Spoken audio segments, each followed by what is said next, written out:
Sa umaga, tanghali at gabi po sa ating lahat dyan sa all over the world guys at sa kabuong mundo. Ito po yung ating updates for today na tungkol sa Kimpaw ganap. Bago natin pisahan yung ating intro guys ay gusto ko lamang po batiin yung mga tao dyan.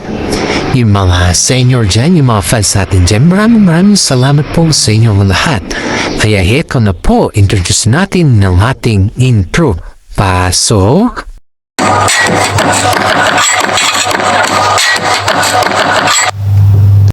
Okay, alright.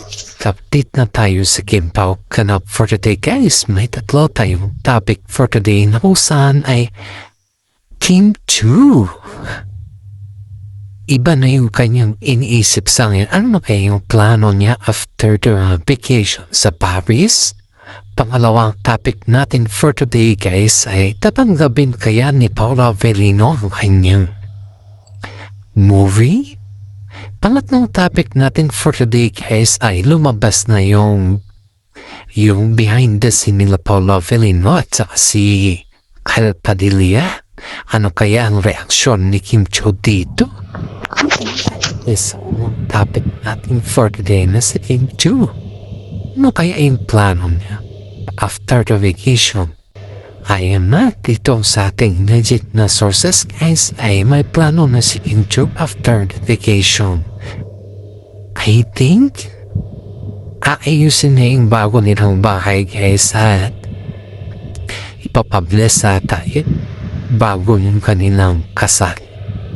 Kasama na ang kanyang mga kaibigan at ganda rin mangyarahan yung mami ni Paula Avellino kasi niya yung mami ni Paula Avellino ay gusto talaga yung mangyarahan mo na kila Kim Chu para ma-guide sila sa kanilang mga ginagawa. In fairness naman guys ay gusto naman ni Kim Chu yung ganun dahil alam naman niya sa sarili niya na maganda naman yung kainat man pag nandyan yung mami ni Paula Avellino. Maraming mga netizen mahanga sa idea ni Kim Chu guys na hindi na inayawan yung mami ni Paula Avellino na gustong mangyarahan muna sa kanila ng saglit na. Kasi nga, kapag nandyan kasi yung mother ng isa't isa sa kanila guys ay nag-guide sila sa kanilang ginagawa. Alam nila yung ginagawa. At higit sa lahat ay matuto sila kasi nga mothers knows best every time, diba? Hindi naman sa sinasabi na dito na hindi sila marunong tumayo sa sarili nilang bahay. Pero in fairness naman sa mami ni Paula Avellino guys ay sobra talaga yung pag-support na sa mga Kimpaw. Isipin mo to sa Kimpaw dyan siya halos naka-concern, supportive, at higit sa lahat ay alam niya yung kanyang ginagawa. Mahal nga ng Kimpaw fans ang mami ni Paula Avellino kasi nga pagdating sa mga bagay-bagay pamilya ay nandyan talaga siya sa kanila.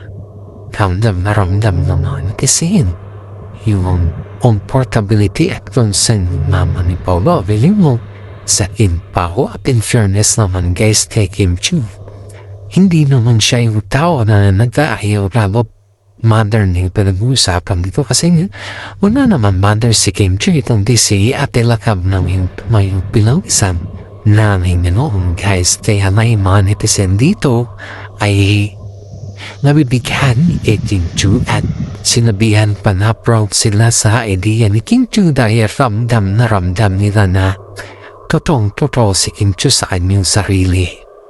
Pangalawang topic natin for today guys ay tatanggapin kaya ni Paula Avellino yung susunod na kanyang movie yung mag-aabang sa kanya. In fairness tatanggapin pa ni Paula Avellino yung hanggat may mga project pa siya guys. Kasi nga iba na yung pag kinasal na sila, iba na yung style pa kinasal na sila. Pero sana yun na hindi pa sila kinasal guys ay lahat na mga project ni Kimpaw at saka sila mga project ni Paula Avellino guys ay tinatangkap niya pati yung mga endorsement kasi nga dagdag ika din yun ay sayang din kumbaga. Ang ganda kasi yung nag-aabang na project Paula Avellino guys.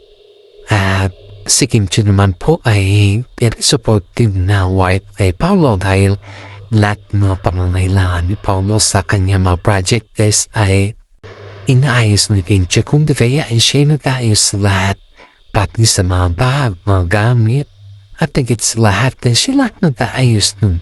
Alam mo ba yung pakiramdam na very supportive sa yung partner mo ay nakakagaan niyan. At in fairness, si Kim Chiu rin yung bumibili ng mga damit ni Paolo Avellino para sa kanyang mga everyday use. Simulan mong nag-engage sila at simulan mong naging sila ay lahat na yung ay kay Kim Chiu na hindi na kay Paolo Avellino. Kay Paolo na lang guys ay sinusuportahan mo na yung idea ni Kim Chiu sa kanila kasi alam niya na nakafocus si Kim Chiu sa kanilang relasyon at sa kanilang panghabang buhay na alam mo na, siyempre bilang isang wife, ikaw dapat magpasikaso sa lahat ng bagay. Pero sa pagdating sa pag-inuto guys ay hindi sa sinasabi natin na hindi marunong si Kimi, pero marunong si Kimi. Pero iba lang kasing taste ni Paolo Avellino at saka si Kimi guys. Pero nagdahan-dahan naman na natuto si Kimi sa pagluto kasi nga si Kimi hindi naman niya nagluluto eh. Paminsan-minsan naman na nagluluto. Pero ngayon natin ba yung kanilang sitwasyon guys ay siya nung nagluluto kay Paolo. Nasasarapan no si Paolo sa luto ni Kimi guys kasi nga lumilin up ng kanyang pagluluto kay Paolo. At saka si Kimi din yung nag-design case na tatanggapin ni Paolo din ng ganyan. Susunod na movie kasi nga by the next month siguro ay may busy na sila. At ang ganda na kanilang movie sa walang kissing-sing kasi at walang iba. Alam mo na, walang ganon. Maganda nga kay Paolo guys kasi marunong siya magdala ng kanyang mga movie pag may mga ganon eh. Hindi man nanayaan ni Kimi na kwan ba. Siyempre kilala naman natin si Kimi na seryosa. At kilala din natin si Kimi na tahimik lang pero nagsiselo siya at natapampuyan kay Paolo Avellino guys.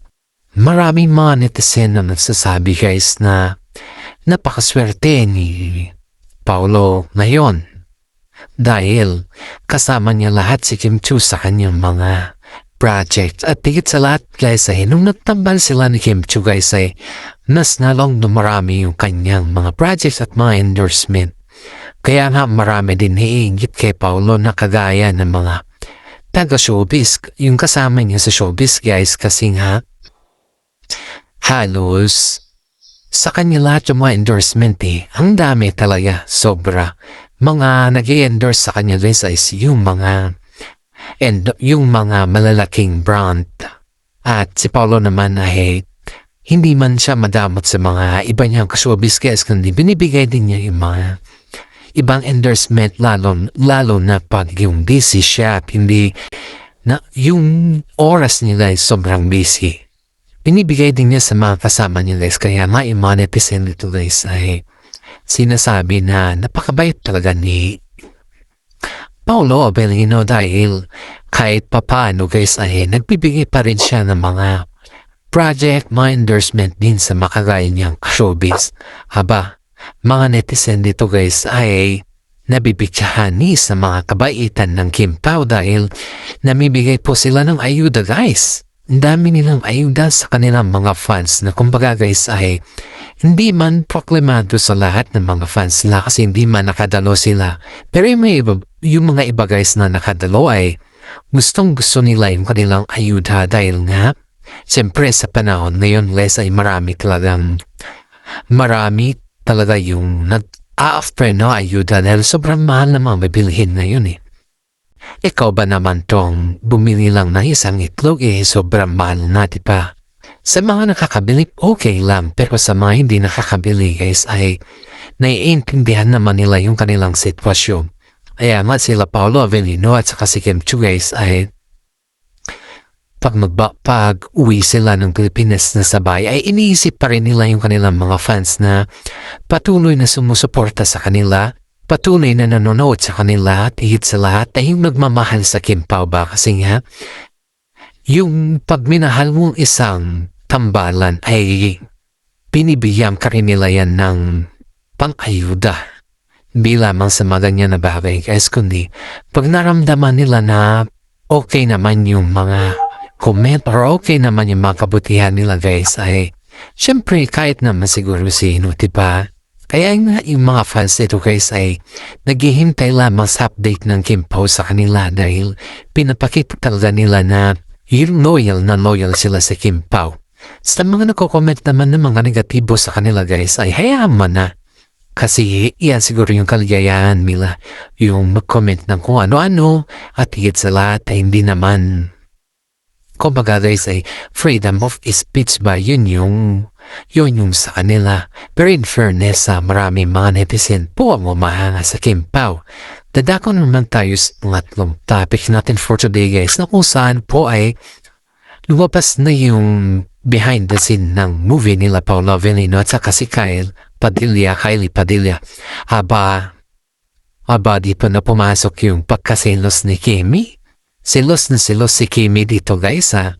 Maraming mga netizen ang nagsasabi na nararamdaman nila yung tampo, yung selos, yung galit. Kasi ang dami kasing mga scene na hindi mo mawari ba.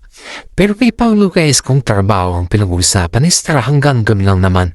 Wala namang ibang pinag-uusapan dyan. Pero parehas sila ni Kylie kasi nga, focus na focus sila sa kanilang mga ginagawa. Lalo't iyan po ay project, lalo't iyan po ay kanilang trabaho. Pero hindi mo naman maipagtanggi or hindi mo naman maitago yung pagkaselosan ni Kim Chiu guys kasi nga lahat naman tayo may magganyan na attitude diba? Ramdam na ramdam mo din yung pag may attitude yung partner mo. Ramdam na ramdam mo din yun. Pero siyempre nasa iyo yung control. Si Paolo Avellino naman guys ay kinokontrol niya naman yung sarili niya. Kasi alam niya na yung ugali ni Kim Chiu na selosa, matampuhin. Pero in fairness, pag nagsiselos naman si Kim Chiu guys ay agad-agad naman no rumirespo si Paolo sa kanya. Hindi naman niya hinayaan na mag 1 day or mag 2 days or mag 1 week, 1 month yung kanilang tampuhan guys, kundi naayos palagi yung kanilang tampuhan.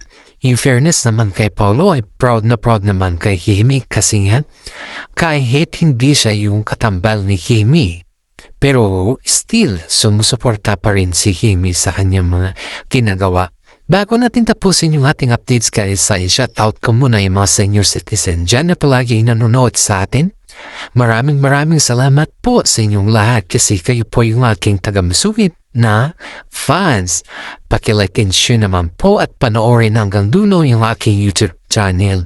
Always think positive and pray to the God kasi ang pagiging positibo ay nakakagaan po yan sa pang-araw-araw natin. Once again, maraming salamat at God bless po sa ating lahat.